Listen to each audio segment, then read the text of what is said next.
good morning, afternoon, or evening, whichever applies to you. It seems today we have our very first proper Rings of Power trailer. I haven't done a teaser whatever since the very first one. Once I knew what we were getting into with these minute-long things that tell us absolutely nothing. So I figured I would go ahead and do a little ditty on this one, considering it clocks in at about 2 minutes and 31 seconds. Perhaps we might actually get to know something about the show. Now, I will be pausing and just giving my thoughts every so often on this because you know as well as I do that Amazon is going to copyright strike the absolute living hell out of these videos. So, without further ado and further introduction, let us get started. There was a time when the world was so young. There had not yet been a sunrise. Did a pretty good job making her look even like then, there was light. So that brings up a question. I'll finish my thought from earlier. That one shot did a pretty good job of making Galadriel look like Kate Blanchett's Galadriel, at least in the eyes. Secondly, I am curious as to what all they have the rights to, considering they've got the two trees of Valinor in that shot. And I'm glad that they actually did put that in the show. I don't know. It's cool to see. I say I'm glad that they put it in the show. It's cool to see. But at the same time, I don't know. It adds authenticity to something that overall, at least in story and themes, will not be authentic. But I digress. There was light.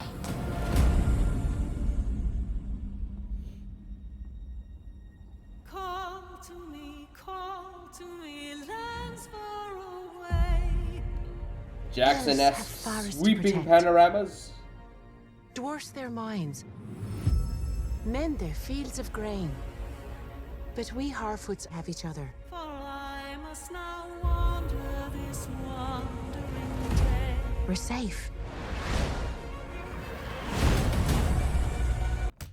Based on the works of J.R.R. Tolkien. I can't stand the idea of Harfoots. They're not even allowed to call them hobbits. They're allowed to use the two trees, but they're not allowed to use the term hobbits? Or is this a conscious choice that they're making to not call them hobbits? I don't know. But the idea that you call them Harfoots just doesn't make any sense. Because if you know anything about hobbits, they come in three different, I don't know what you'd call them. Not breeds, but there are three different types of hobbits. The Harfoots, the Stores, and the Fallowhides. And they're just using Harfoots as a reason. One, my guess, is because they're said to have been darker complected. My guess would have been like, I don't know, Italian complected maybe, because it is. Anyway. Yeah, and then we saw,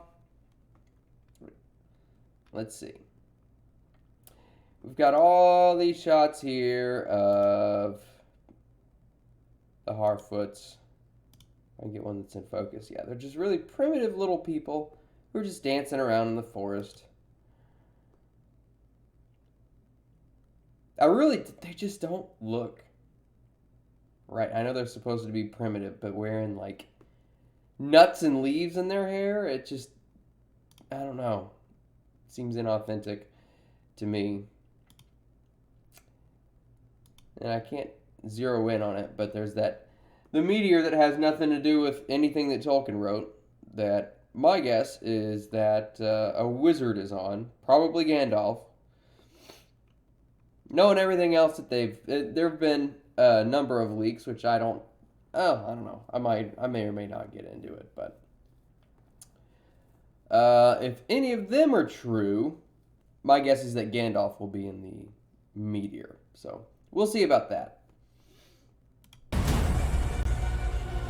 You have fought long enough, Galadriel. Look at the size of that sword. It's huge. Really, that's all I wanted to say. It's just a massive, massive sword. Never once have I thought of elves as wielding anything that brutish. It's an elegant great sword, I suppose, but it's still a great sword. That's just my own personal preference. Put up your sword. The enemy is still out there. The question now is where? It is. That looks good. I'm guessing that's Oh,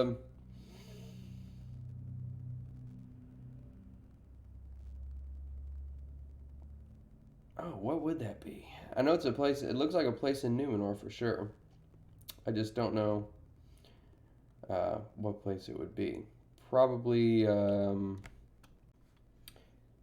could be Romena, the port city, just off to the east of Arminolos, which would be the capital city. So that would make sense because this is sitting in a bay.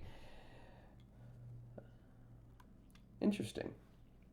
Very interesting looking city. I like it. It's a little CG, but, you know, I don't really know how you'd be able to get around that given the scale of the city. And even at $500 million for season 1, I don't see how you'd be able to get that looking that much better. Although Peter Jackson did make his, what he called, bigatures, which were like, what, 8-foot tall miniatures that he'd build out of, that he himself, no, not he himself, but that would be built of his set pieces. And, you know, if they really wanted to follow in the footsteps of greatness and make a very convincing set piece, they'd perhaps do the same. But overall, I mean, this doesn't look too bad. It's over. You have not seen what I've seen. I have seen my share. You have not seen. Now, there were some leaks of this here. Apparently, this is probably representative of a kinslaying, which, if you know anything about the lore, Feanor going after the Silmarils after Morgoth took them. He was trying to take some ships to go out and go after Morgoth, and other elves tried to stop him. Well, he proceeded to kill them. He and his followers proceeded to kill a bunch of kinsmen. So it'll be interesting to see if they actually go into this, and if this actually is the kinslaying. Now, one thing that I just can't. I cannot do Warrior Galadriel. She's so, I mean, you know, I guess she doesn't look too bad here. But she's so serious and so, not spiteful, I don't know. I just don't buy her as Galadriel, really. I'm going to rewind a little bit more. You have not seen what I've seen. I have seen my share. I don't buy him as Elrond either. What I have seen. Hold on, I can go back a little bit.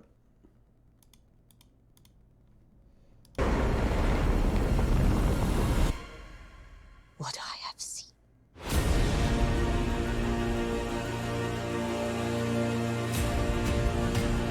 That must be our minerals. Darkness will march over the face of the earth. Let's see if we get a shot of some orcs, which... The pictures that they released of the orcs were pretty good. I like those. They look good. A lot of practical effects, and it looks like they're not using like any sort of horde AI or anything like that. Gil-galad. I like Gil-galad. Probably because they basically just copied off of Peter Jackson's version, but yeah, looks good. Of the earth. It will be the end, not just of our people, but all peoples. Wizard Man. I am sorry, but their time has come. There's another thing that... Okay, so my guess is that this here is Durin the Third. And his son is Durin the Fourth. Now, under normal circumstances, maybe that'll make sense, but not when it comes to dwarves and the naming of Durin, because Durin is... they'll name someone Durin if they believe that he is the reincarnation of the original Durin, meaning he is a great leader. The fact they're going through and naming, that they say that, what? Was this Durin the Third's father in this version? Was that Durin the Second? Because it's completely going against the naming convention that Tolkien laid out. I don't like that. I think that is completely breaking the lore. Now this, in case you didn't know, this is Tarmiriel.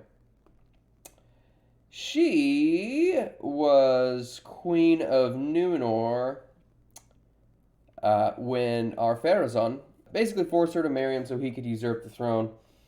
And he is the one, actually, who saw the downfall of Numenor. Started worshipping, or at least following, Sauron. Because of his jealousy of the elves' immortality. Now, the reason I stopped here is because Tolkien describes her as fair of hair and skin, fair as ivory and pearls, or something like that. Doesn't look all that fair to me. Now, honestly, I will say this.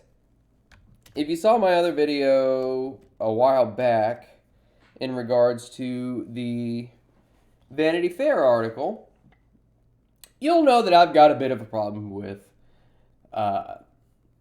what's her name? Disa, the female dwarf.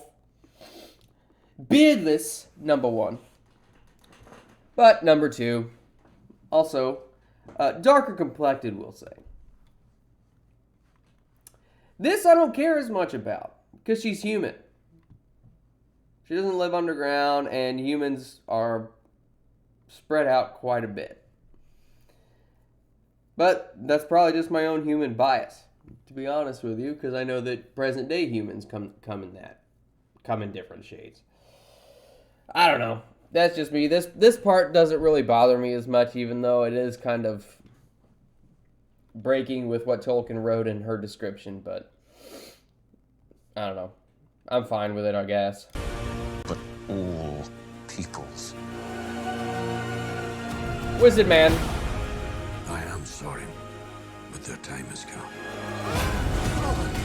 The past is with us all. The past is dead. We either move forward. Oh, there's Isildur. I've heard that I guess post episode 3 he's going to be the main character, or one of the main characters. I'm curious. When they first announced the show, they were saying that he was going to be the main character, and I was like, oh yeah, okay, that'll be cool, because he did a lot of, believe it or not, he did a lot of cool shit, and he got a bad rap for keeping the ring when he really shouldn't have. Understandably so. I mean, you don't just, one does not simply keep the Ring of Power. The One Ring. But he did a lot of other cool shit. So I'm curious to see what they do with him. If they follow his personal story the way it's set out in the books. Now, I don't know. They'll ham it up in some way. Guaranteed. Because, they're going to have all kinds of different things that are just converging all at the same time. The forging of the rings, the War of Sauron, and the War of the Elves and Sauron, which all of that stuff, it just takes place like 1800 years, 1800 years before the fall of Numenor. So I'm not sure how they've structured all this. There's no way they could possibly even structure all of this in a coherent fashion to where all of these events occurring at the same time even make sense. But I digress again. Forward, or we die with it. This could be the beginning of a new era.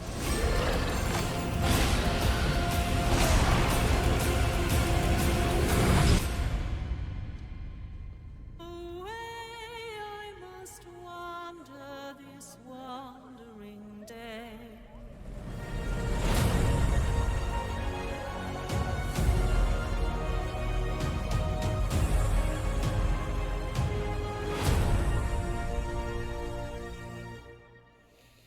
I don't know, man. Like that trailer, it still doesn't tell us a whole lot about it. I still don't really have much of an idea what's going on. There's our first look at our Pharazôn, and it looks like this is the point where he is probably gathering followers. To who, I don't know, because I don't think... I know that the bad guy in season 1 is going to be a made-up guy named J.R.R, who is allegedly going to be a corrupted elf. So who he's getting these people to follow is beyond me. I have no clue. And for what reason, I don't know. Perhaps he's trying to usurp Tarmiriel's throne, but as of right now, I don't believe he's married to Tarmiriel, like he should be. In fact, he's just an advisor. So, I don't know. We did see there was one other person. I believe that is... I think that's Harbrand, that made-up character. And I want to say that this is Ecthelion.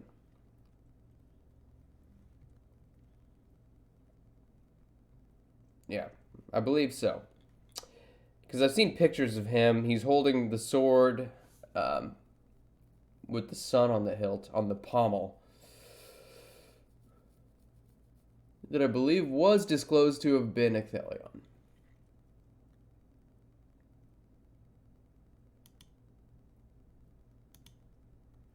Everything's so out of focus when you pause on it.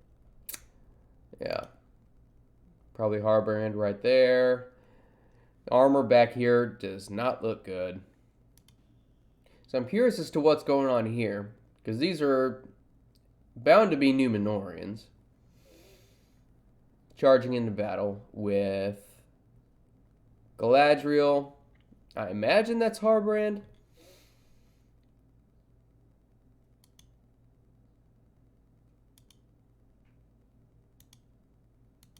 Yeah. Elves pledging their loyalty or service to something. Galadriel fighting a troll. Meteor Man. And they have to have a story about hobbits walking. Because how can you have a Lord of the Rings story without having walking hobbits? They have to be on a journey going somewhere, or else it's not Lord of the Rings. The fact that you feel like you can't build an authentic feeling Middle-earth without hijacking an element of the main story is just, it tells me you shouldn't be writing it in the first place. You shouldn't be writing it in the first place. I'll tell you something. You know, I just got done watching The Terminal List on Amazon, starring Chris Pratt. Phenomenal show. It's phenomenal. It's a great show, and the thing is that the author of the book, J.R.R, I believe it was, is directly involved. Now, I know that Tolkien cannot be directly involved in this, but they fired Tom Shippey, who is about as close to Tolkien as you can get. And like the fact that you can have such a stark contrast between this, which is straight up fan fiction, It's 3D printed fan fiction. And something like The Terminal List, which is, now, granted, I haven't read The Terminal List, the book of The Terminal List, but the show, it's phenomenal. Great. I binged the whole damn thing. I just can't, like, this evokes nothing in me. It doesn't feel like Middle-earth at all. The costumes, I think, are DS for dog shit. And the only thing that's good about it, I guess, is the cinematography. But again, it just looks like, generic fantasy show number 4. Several lore-breaking points. Now, I'm not the most knowledgeable as far as Tolkien is concerned, but, I know enough to know that this is a major departure from anything that Tolkien ever wrote. So, anyway, we'll see. First impressions of the very first actual full trailer. Not impressed. So, anyway, I will leave it there. If you stuck with me this long, I really appreciate it. Thank you very much. Have yourselves a good day. Go pick up something heavy. Peace.